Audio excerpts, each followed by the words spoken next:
Education for you में आपका स्वागत है। आज का जो हमारा टॉपिक है उसका नाम है फिगर ऑफ स्पीच, जिसे हम हिंदी में अलंकार कहते हैं। देखते हैं इसका डेफिनेशन क्या होता है। Figures of speech is called alankar in Hindi. Alankars are used to enhance the beauty of bhav prakashan, just as jewelry enhances the beauty of a woman. Similarly, figures of speech are used in language for simplicity, novelty, melody, and beauty. Figure of speech को हिंदी में अलंकार कहते हैं। अलंकारों का प्रयोग भाव प्रकाशन की शोभा बढ़ाने के लिए किया जाता है। जिस प्रकार आभूषण स्त्री की शोभा बढ़ाते हैं, उसी प्रकार भाषा में सरलता, नवीनता, माधुर्य एवं सौंदर्य के लिए अलंकारों का प्रयोग किया जाता है। क्या मतलब है कि मान लीजिए हम किसी का वर्णन कर रहे हैं, या जैसे अभी इसमें बताया गया कि जिस प्रकार आभूषण स्त्री की शोभा बढ़ाते हैं, तो देखिए जब हम शादियों में जाते हैं तो जो दुल्हन सज के आती है, तो उसमें देखिए उसमें बहुत सारे गहनों का प्रयोग किया रहता है। क्यों? क्योंकि उसका सुंदरता बढ़ाने के लिए। वैसे ही कोई लड़का है या लड़की है, वह अपने में अपनी सुंदरता बढ़ाने के लिए जो जो यूज करते हैं, पहनने के लिए कपड़ा हो गया, चाहे कुछ हो गया, चाहे गहना हो गया, चाहे कपड़ा हो गया, चाहे मेकअप हो गया, चाहे क्रीम हो गई, कोई भी, तो हम लोग यूज करते हैं। क्यों? क्योंकि थोड़ा सा अट्रैक्शन हो, आकर्षक लगे। उसी प्रकार जो अलंकार है, अलंकार का ही प्रयोग किया जाता है किसी कविता में चार चांद लगाने के लिए। ठीक है, तो अलंकार में जो मुख्यतः है, कुछ अलंकारों का वर्णन किया गया है, उसको हम देखते हैं। उपमा, दूसरा है मेटाफोर, रूपक, तीसरा है पर्सोनिफिकेशन, मानवीकरण, चौथा है अपोस्ट्रॉफी, संबोधन, पांचवा है ऑक्सीमोरान, विरोधाभास, छठवां है हाइपरबोल, अतिशयोक्ति, सातवां और अंतिम है ओनामेटोपिया, ध्वनि सूचक अलंकार। यूपी बोर्ड में 12th में जो अलंकार हैं उन्हीं को चुना गया है, और मुख्य अलंकार यही हैं। अलंकार तो वैसे बहुत सारे हैं, लेकिन इसमें खाली हम जो इम्पोर्टेंट है उसी का वर्णन करेंगे। पहला है सिमिली, जिसे बोलते हैं उपमा अलंकार। भाषा हम देखते हैं definition. Simile. A simile is a comparison between two objects of different kinds which have at least one point in common. The words as, like or so are used for comparison. चलिए देखते हैं इसका हिंदी में क्या मतलब है। उपमा अलंकार दो भिन्न प्रकार की वस्तुओं की तुलना करता है। देखिए, उपमा अलंकार है दो भिन्न प्रकार की वस्तुओं की तुलना करता है। मतलब दो वस्तुएं हैं जो भिन्न प्रकार की हैं, उनका कंपैरिजन होगा, तुलना करता है, जिनमें कम से कम एक गुण समान हो। एज, लाइक या सो का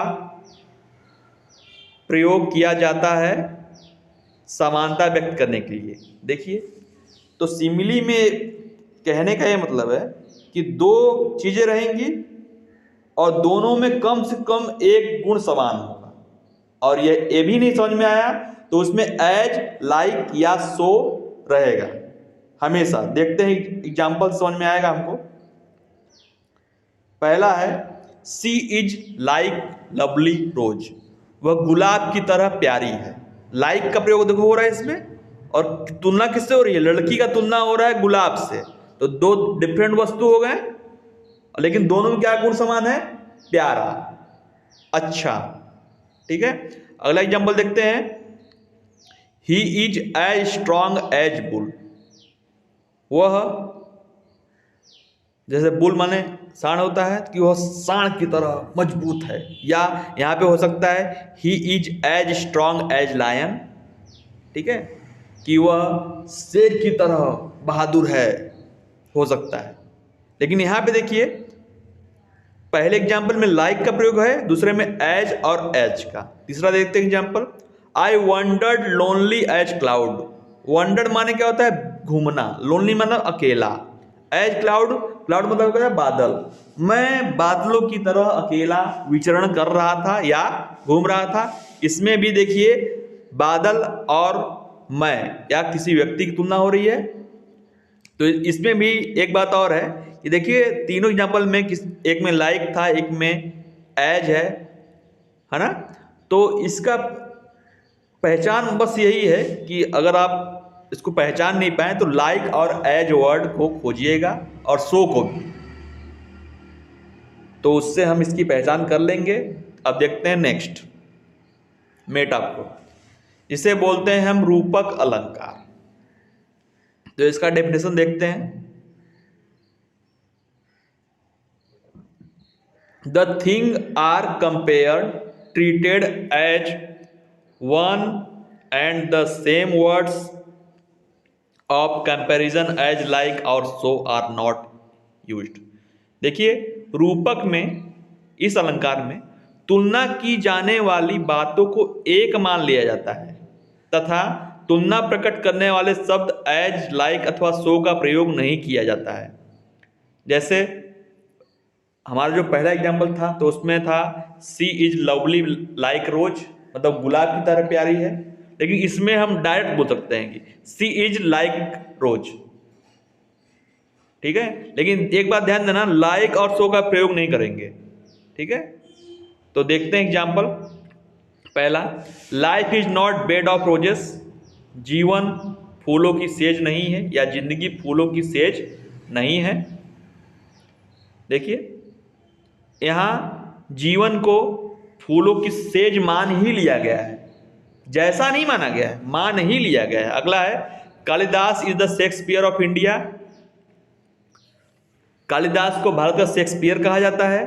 मतलब यहाँ पे हम देखिए शेक्सपियर इन ऑफ इंडिया, मतलब कालिदास भारत के शेक्सपियर हैं, सीधा सीधा कहा जा रहा है, उनके जैसा नहीं है, वही है ये। थर्ड एग्जाम्पल देखते हैं, लाइफ इज ड्रीम, जीवन स्वप्न है, जिंदगी क्या है? स्वप्न है। तो यहाँ पे देखो जीवन का तुलना किससे हो रहा है? स्वप्न से। मतलब जिंदगी को स्वप्न मान ही लिया गया है। लेकिन इसमें देखिए न एज का प्रयोग हुआ है, न सो का, न लाइक का, इसलिए यहाँ पे हो जाएगा मेटाफोर। अगला देखते हैं पर्सोनिफिकेशन, जिसे हम बोलते हैं मानवीकरण। थर्ड, पर्सोनिफिकेशन, जिसे बोलते हैं हम मानवीकरण। In personification lifeless objects and abstract ideas are thought as a person having life. इस अलंकार में निर्जीव वस्तुओं तथा भावों को सजीव मानकर व्यक्ति के रूप में वर्णन करते हैं। तो देखिए इस अलंकार में क्या बोल रहे हैं? निर्जीव वस्तुएं जिनमें कोई जान नहीं है, लेकिन उनमें जान मानकर, सजीव मानकर व्यक्ति के रूप में वर्णन करते हैं। देखते एग्जाम्पल, लव इज ब्लाइंड, प्यार अंधा होता है, ठीक है। तो यहाँ पे देखिए जो लव का वर्णन ऐसे करें जैसे लग रहा है कि लव एकदम जीवित वस्तु है, लेकिन हम तो जानते हैं लव जो होता है अंधा ही होता है, वो तो कंफर्म है, ठीक है। हाँ, तो यहाँ पे सीधे सीधे जैसे कि लव कोई व्यक्ति है, लेकिन लव जो होता है उसको हम महसूस कर सकते हैं, देख नहीं सकते, क्योंकि यह सब ये एब्स्ट्रैक्ट भाव है। देखते हैं अगला example, anxiety is sitting on her face, चिंता उसके चेहरे पे आकर बैठी थी। तो यहाँ पे देखिए चिंता बोल रहा है, तो कहने का ये मतलब है कि चिंता कोई तो व्यक्ति तो है नहीं, या कोई स्त्री तो है नहीं आके उसके चेहरे बैठ गई और वो वजह से दब गई हो। चिंता भी एक एब्स्ट्रैक्ट थॉट है जो सभी मनुष्य को होता है, anxiety.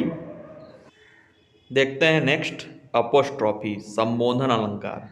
N apostrophe is a direct address to the dead, to the absent or the personified object or idea है, जिसमें मृत, अनुपस्थित या मानवीकरण किए हुए पदार्थ या विचार को संबोधित किया जाता है। एग्जाम्पल देखते हैं। O liberty, why are you so dear, why are you so dear. Liberty मतलब क्या होती है? आज़ादी। Why are you so dear, कि तुम कितनी प्यारी। दूसरा एग्जाम्पल देखते हैं। O death come soon. तो यहां पे देखिए, ओ डेथ और ओ लिबर्टी, देखिए क्या बोल रहा है। वह अलंकार जिसमें मृत या अनुपस्थित या मानवीकरण किए हुए पदार्थ या विचार को संबोधित किया जाता है। देखिए, जो बरसों से गुलामी झेला हो, तो उसके लिए तो गुलामी बहुत प्यारी, आज़ादी बहुत प्यारी होगी। तो वही बोल रहा है, O liberty why are you so dear. तो इसमें देखिए, ओ लिबर्टी के बाद एपोस्ट्रोफी मार्क है। सबसे बड़ा पहचान इसका यही है, एपोस्ट्रोफी का। अगला है ओ डेथ कम सून, ओ मृत्यु जल्दी आओ। एक कब बोला जाता है? जब व्यक्ति की अंतिम अवस्था चल रही होती है। ऑक्सीमोरॉन जिसे बोलते हैं विरोधाभास। In this figure of speech two opposite qualities are added to the same thing. तो इसमें इसका हिंदी मतलब देखते हैं। इस अलंकार में एक ही वस्तु में दो परस्पर विरोधी गुणों को दिखाया जाता है। मतलब एक वस्तु है, उसमें दो परस्पर विरोधी गुण होंगे। देखते एग्जाम्पल समझ में आएगा। इट इज ओपन सीक्रेट, यह एक खुला रहस्य है। अरे भैया, अगर रहस्य है तो खुला कैसा, और खुला है तो रहस्य कैसे? भाई, रहस्य जो होता है या सीक्रेट जो बात होती है, वह सीक्रेट होती है, मतलब गुप्त होती है। या तो रहस्य हम जान नहीं पाए, लेकिन यहां बोला यह है खुला रहस्य है। खुला रहस्य का मतलब क्या? देखिए, खुला भी है और रहस्य भी है। तो एक ही चीज में दो गुणों को दिखाया जा रहा है, वो भी परस्पर विरोधी गुण है। खुला बंद। अगला देखते हैं। ही इज रेगुलरली इरेगुलर, वह नियमित रूप से अनियमित है। तो रेगुलरली इरेगुलरली, कि वह नियमित रूप से अनियमित है, यहां पे दिखाया जा रहा है। जैसे हो सकता है काली घटा का घमंड घटा, ठीक है। तो दो परस्पर विरोधी गुण हो गए इसमें। हाँ, हाइपरबोल जिसे बोलते हैं अतिशयोक्ति अलंकार। इन हाइपरबोल थिंग्स आर सोच एज ग्रेटर और लेस, बेटर और वर्स देन दे। इस अलंकार में किसी बात को वास्तविकता से कहीं अधिक बढ़ा चढ़ा कर या बताकर प्रकट किया जाता है। देखिए, इस अलंकार में जो हमारा हाइपरबोल है, तो इसमें किसी भी बात को बढ़ा चढ़ा कर बोला जाता है। मतलब कि छोटी सी बात, जैसे बात का बतंगड़ हो जाए। जैसे देखते हैं, I am so hungry I could eat a horse. मैं इतना भूखा हूं कि मैं एक हॉर्स को खा सकता हूं।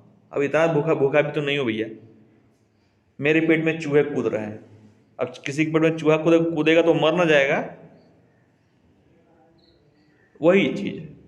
तो किसी बात को बढ़ा चढ़ाकर, और इस अलंकार का प्रयोग सबसे अधिक कवि लोग करते हैं, गायक लोग भी करते हैं। क्योंकि झूठे तारीफ करना, फालतू का, जैसे गाना है ना, मैं अगर कहूँ तुमसे हंसी कायनात में कोई नहीं, कितना गलत गाना है, फिर भी तो वहां पे हमारा हाइपरबोल हो जाएगा। बढ़ा चढ़ा के जितने भी गाने हैं जो बने हैं, सब अतिशयोक्ति, हाइपरबोल, बढ़ा चढ़ा के, फालतू का वर्णन। एक लड़की को देखा तो ऐसा लगा, क्या लगा? कुछ नहीं लगा, बस फेंकने वाला है, लपेटो और फेंको। दूसरा देखते हैं। I have told U a million times not a line. मैंने तुम्हें मिलियन टाइम कहा है। अरे कोई एक दो बार कहेगा, लेकिन हम लोग बोलते हैं ना, मैंने तुमको 50 बार मना किया है, 100 बार मना किया है कि झूठ मत बोलो, लेकिन तुम वही कमाओ करते हो। अलंकार है ओनामेटोपिया, इसे हम लोग बोलते हैं ध्वनि सूचक अलंकार। देख लेते हैं। इन this figure of speech the sound suggests the sense और मीनिंग। इस अलंकार में शब्द की आवाज से अर्थ का बोध होता है। साधारणतया भिन्न भिन्न पक्षियों, जानवरों तथा वस्तुओं की ध्वनि के लिए अंग्रेजी में भिन्न भिन्न शब्दों का प्रयोग किया जाता है। इन शब्दों से संबंधित ध्वनि को जाना जा सकता है। जैसे देखते हैं, कैट इज म्यू, बीज हम, आई बैबल ऑन द पेबल। मधुमक्खी कैसे बोलती? भिन्न भिन्न। ठीक है, बिल्ली कैसे बोलती है? म्याऊ म्याऊ। कुत्ता कैसे बोलता है? भौ भौ, भौंकता है मतलब। आई बैबल ऑन द पेबल, कंकड़ पत्थर की आवाज कैसे आती है? तो इस अलंकार में अगर हमको पहचानना है तो बस इसमें साउंड है, चाहे पक्षी का हो चाहे किसी वस्तु का हो, है ना। तो जहां भी ध्वनि आएगा, साउंड आएगा, वहां पे ओनामेटोपिया होगा। अब यहाँ पे हमारा अलंकार खत्म होता है। जय हिंद, जय भारत।